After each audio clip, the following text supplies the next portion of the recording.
தங்களை மிகவும் தரக்குறைவான வார்த்தைகளால் விமர்சித்துள்ள யூடியூபர் சவுக்கு சங்கர் மீது கடும் நடவடிக்கை எடுக்க வேண்டும் என்று பெண் காவலர்கள் புகார் அளித்திருப்பது பரபரப்பை ஏற்படுத்தியுள்ளது. காவல் அதிகாரிகள் மற்றும் பெண் காவலர்கள் குறித்து அவதூறாக பேசிய வழக்கில் பிரபல யூடியூபரான சவுக்கு சங்கர் கைது செய்யப்பட்டு கோவை மத்திய சிறையில் அடைக்கப்பட்டுள்ளார். இந்நிலையில் யூடியூபர் சவுக்கு சங்கர் தங்களை மிகவும் தரக்குறைவான வார்த்தைகளில் விமர்சித்துள்ளதாக பெண் காவலர்கள் புகார் அளித்துள்ளனர்.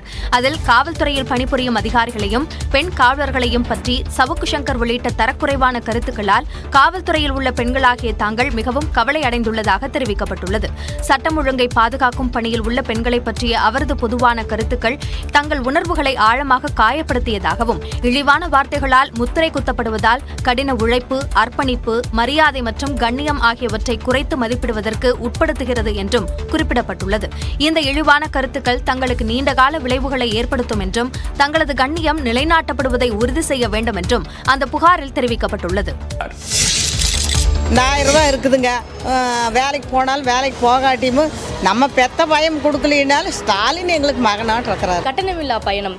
நான் சில நேரங்களில் அந்த ஜன்னலோரத்தில் உட்காந்து நான் மனசுலேருந்து அவருக்கு நான் நன்றி சொல்லியிருக்கேன். இவர் எந்த அளவுக்கு யோசிச்சிருக்கிற ஒரு தாயை போல நம்மளுக்காக அப்படின்னு சொல்லிட்டு நான் அவருக்கு மனசுலேருந்து நான் அன்னைக்கு நன்றி சொன்னேன். திமுக அரசின் 3 ஆண்டு கால ஆட்சியின் சாதனைகளையும் பெருமைகளையும் எடுத்துக் கூறும் வகையில் பெருமிதத்துடன் முதலமைச்சர் ஸ்டாலின் வெளியிட்டுள்ள வீடியோ காட்சியே இவை. 3 ஆண்டு கால திமுக ஆட்சி நிறைவடைந்து 4வது ஆண்டில் அடியெடுத்து வைக்கும் நிலையில் மு.க. ஸ்டாலின் என்றால் செயல் செயல் செயல் என்பதை நிரூபித்து காட்டியுள்ளதாக முதலமைச்சர் குறிப்பிட்டுள்ளார். நாடும் மாநிலமும் பயன்பெற உழைப்பேன் என உறுதியேற்று ஆட்சி பயணத்தை மக்களின் வாழ்த்தோடு தொடர்வேன் என்றும் அவர் தெரிவித்துள்ளார். இது சொல்லாட்சி அல்ல என்றும் செயலாட்சி என்றும் தெரிவித்துள்ள முதலமைச்சர் ஸ்டாலின், மக்களின் நன்றி கலந்த வாழ்த்தும் புன்னகை அரும்பும் முகங்களும் தான் இன்னும் உழைக்க தூண்டுவதாக குறிப்பிட்டுள்ளார். ஸ்டாலின் என்றால் உழைப்பு உழைப்பு உழைப்புன்னு சொன்னாரு. எங்களை எல்லாம் ஆளாக்கிய அன்பு தலைவர் கலைஞர். இந்த 3 ஆண்டு காலத்தில் ஸ்டாலின் என்றால் செயல் செயல் செயல்னு நிரூபிச்சு காட்டியிருக்கிறார். எப்பவும் நான் சொல்றது இது எனது அரசு அல்ல, நமது அரசு. மேலும் சென்னை மெரினாவில் உள்ள முன்னாள் முதலமைச்சர்கள் அண்ணா, கருணாநிதி நினைவிடங்களில் மு.க. ஸ்டாலின் மரியாதை செலுத்தினார்.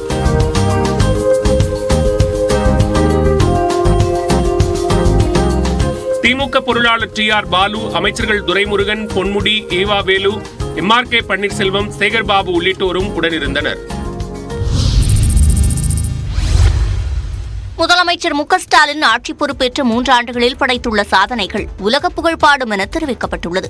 இது தொடர்பாக தமிழ்நாடு அரசு வெளியிட்ட செய்தியில் திமுக ஆட்சி பொறுப்பேற்று 3 ஆண்டுகள் நிறைவு பெற்ற திட்டங்கள் பட்டியலிடப்பட்டுள்ளன. முதலமைச்சர் மு.க. ஸ்டாலின் தலைமையில் சென்னை, கோவை, தூத்துக்குடி மாவட்டங்களிலும் மலேசியா, சிங்கப்பூர், ஜப்பான், ஸ்பெயின் ஆகிய நாடுகளிலும் நடத்தப்பட்ட முதலீட்டாளர்கள் மாநாடுகள் வாயிலாக மொத்தம் 9,61,000 கோடி ரூபாய் முதலீடுகள் ஈர்க்கப்பட்டுள்ளதாக குறிப்பிடப்பட்டுள்ளது.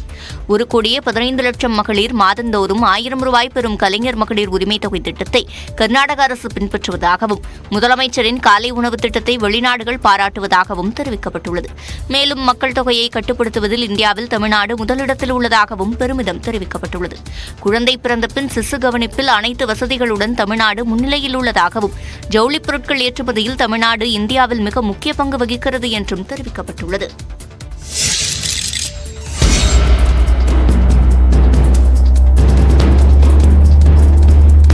இப்படி சாலையில் விர் என வீலிங் செய்த காரணத்தால் போலீசால் காப்பு மாட்டப்பட்ட கல்லூரி மாணவர் இவர்தான்.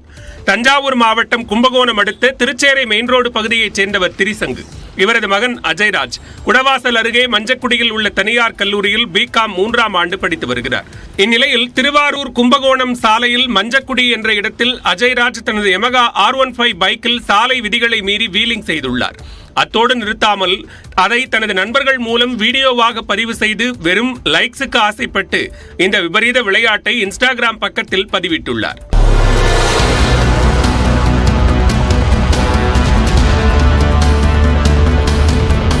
அஜய்ராஜின் இந்த பைக் வீலிங் வீடியோ சமூக வலைதளங்களில் வைரலான நிலையில் காவல்துறையினர் கண்களிலும் பட்டது. இதனையடுத்து அஜய்ராஜ் மீது வழக்கு பதிவு செய்யப்பட்டது. அவரை கொத்தாக தூக்கிய போலீசார் அவரது 2.25 லட்சம் ரூபாய் மதிப்பிலான பைக்கையும் பறிமுதல் செய்தனர். வேலூர் மாவட்டத்தில் 47 தனியார் பள்ளிகளில் இயக்கப்படும் பள்ளி பேருந்துகளை ஆட்சியர் சுப்புலட்சுமி ஆய்வு செய்தார்.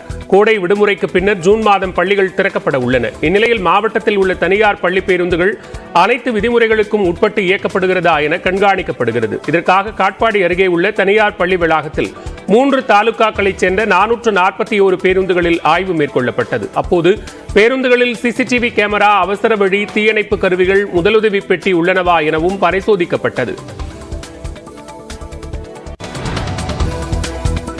கன்னியாகுமரி மாவட்டம் மார்த்தாண்டத்தில் உள்ள மேம்பாலத்தில் பள்ளம் ஏற்பட்டுள்ளதால் வாகன ஓட்டிகள் அச்சமடைந்துள்ளனர். 222 கோடி ரூபாய் மதிப்பில் இந்த பாலம் 2.5 கிலோமீட்டர் தொலைவிற்கு தேசிய நெடுஞ்சாலையில் கட்டப்பட்டுள்ளது. கடந்த 2018 திறக்கப்பட்ட பாலத்தில் தற்போது ஆங்காங்கே பள்ளம் ஏற்பட்டுள்ளதாக காங்கிரஸ் கட்சியினர் குற்றம் சாட்டியுள்ளனர். மார்த்தாண்ட மேம்பாலமானது பிஜேபியினுடைய சாதனையாக பொன் ராதாகிருஷ்ணன் அவர்கள் அவருடைய தேர்தல் அறிக்கையில் குறிப்பிட்டிருந்தார். பிஜேபியின் சாதனை என்று. அந்த சாதனையினுடைய எடுத்துக்காட்டு தான் இன்றைக்கு மார்த்தாண்ட மேம்பாலமானது மரணக்குழியாக மாறிவிட்டது. 4 இடத்தில் மிகப்பெரிய உடைப்பு ஏற்பட்டுள்ளது. சென்னை வானகரத்தில் அமைந்துள்ள மதுக்கடை ஒன்றின் முன்பு அமாவாசையை முன்னிட்டு திருஷ்டி கழிக்கப்பட்ட நிகழ்வு காண்போரை வியப்படைய செய்தது. பகல் 12 மணிக்கு மதுக்கடை திறக்கப்பட்டதும் கடை ஊழியர் ஒருவர் வெளியே வந்து கடைக்கு முன்பு பூசணிக்காயை கொண்டு திருஷ்டி கழித்தார். திருஷ்டி கழிக்கப்பட்டதை கண்ட வழியே சென்ற சிலர் புன்னகைத்தபடி சென்றனர்.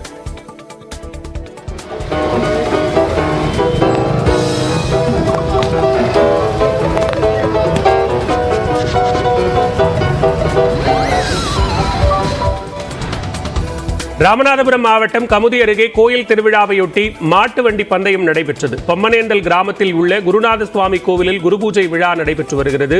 இதனையொட்டி இரட்டை மாட்டு வண்டி பந்தயம் நடைபெற்றது. ராமநாதபுரம், தூத்துக்குடி, மதுரை, சிவகங்கை உள்ளிட்ட மாவட்டங்களில் இருந்து வீரர்கள் ஆர்வமுடன் பங்கேற்றனர். 2 பிரிவுகளாக நடத்தப்பட்ட போட்டியில் வெற்றி பெற்றவர்களுக்கு பரிசுகள் வழங்கப்பட்டன.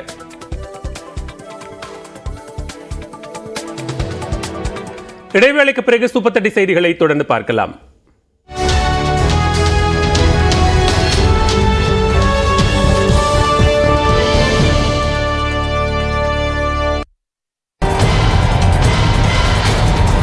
தொலைக்காட்சியை பார்த்துதான் தகவலை தெரிந்து கொண்டதாகவும் சஞ்சீவ்லால் அரசால் நியமிக்கப்பட்ட தனிச் செயலர் என்றும் கூறிய ஆலம்கீர் பறிமுதலான பணத்திற்கும் தனக்கும் சம்பந்தமில்லை என்று விளக்கினார்.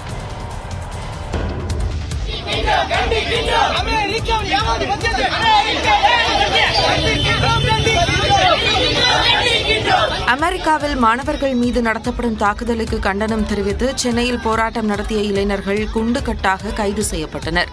இஸ்ரேலுடன் போரிட்டு வரும் பாலஸ்தீனத்துக்கு ஆதரவாக உலகம் முழுவதும் பல்வேறு நாடுகளில் போராட்டங்கள் நடந்து வருகின்றன. அந்த வகையில் அமெரிக்காவில் போராடும் மாணவர்கள் மீது அந்நாட்டு அரசு தாக்குதல் நடத்த கண்டனம் தெரிவித்து சென்னையில் இந்திய மாணவர் சங்கத்தினர் போராட்டம் நடத்த முயன்றனர். அமெரிக்க துணை தூதரகத்தை முற்றுகையிடுவதற்காக ஸ்டெல்லா மேரிஸ் கல்லூரி சிக்னல் அருகே திரண்ட இந்திய மாணவர் சங்கத்தை சேர்ந்த 30க்கும் மேற்பட்டவர்களை போலீசார் தடுத்து நிறுத்தினர். உடனே அமெரிக்காவுக்கு எதிராக பதாகைகள் ஏந்தியும் கோஷங்கள் எழுப்பியும் மாணவர்கள் தர்ணாவில் ஈடுபட முயன்றனர். இதையடுத்து அவர்களை போலீசார் குண்டுகட்டாக கைது செய்தனர்.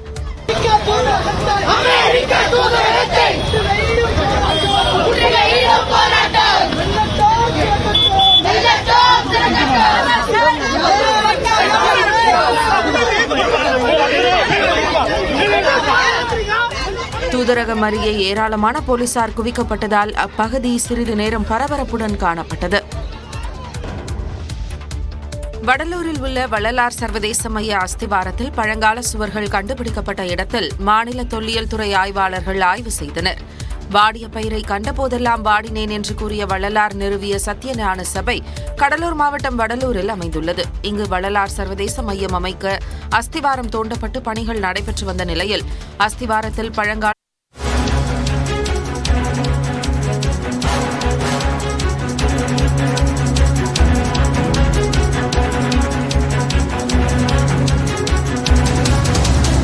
தற்போதைய அண்மை செய்தியை பார்த்துக் கொண்டிருக்கிறோம். போதைப்பொருள் கடத்தல் வழக்கில் கைது செய்யப்பட்ட ஜாஃபர் சாதிக் தாக்கல் செய்த மனுவுக்கு பதிலளிக்க அமலாக்கத்துறைக்கு தற்போது டெல்லி பாட்டியாலா நீதிமன்றம் உத்தரவு பிறப்பித்திருக்கிறது. திகார் சிறையில் அமலாக்கத்துறை வாக்குமூலம் பதிவு செய்யும் போது தனது தரப்பு கருத்தையும் கேட்க வேண்டும் என்று தாக்கல் செய்த மனு தொடர்பாக அமலாக்கத்துறை பதில் தர தற்போது பாட்டியாலா நீதிமன்றம் ஆணை பிறப்பித்திருக்கிறது. போதைப்பொருள் கடத்தல் வழக்கில் கைது செய்யப்பட்ட ஜாஃபர் சாதிக் திகார் சிறையில் அடைக்கப்பட்டுள்ள நிலையில் தற்போது அமலாக்கத்துறைக்கு டெல்லி பாட்டியாலா நீதிமன்றம் ஆணை பிறப்பித்துள்ளது.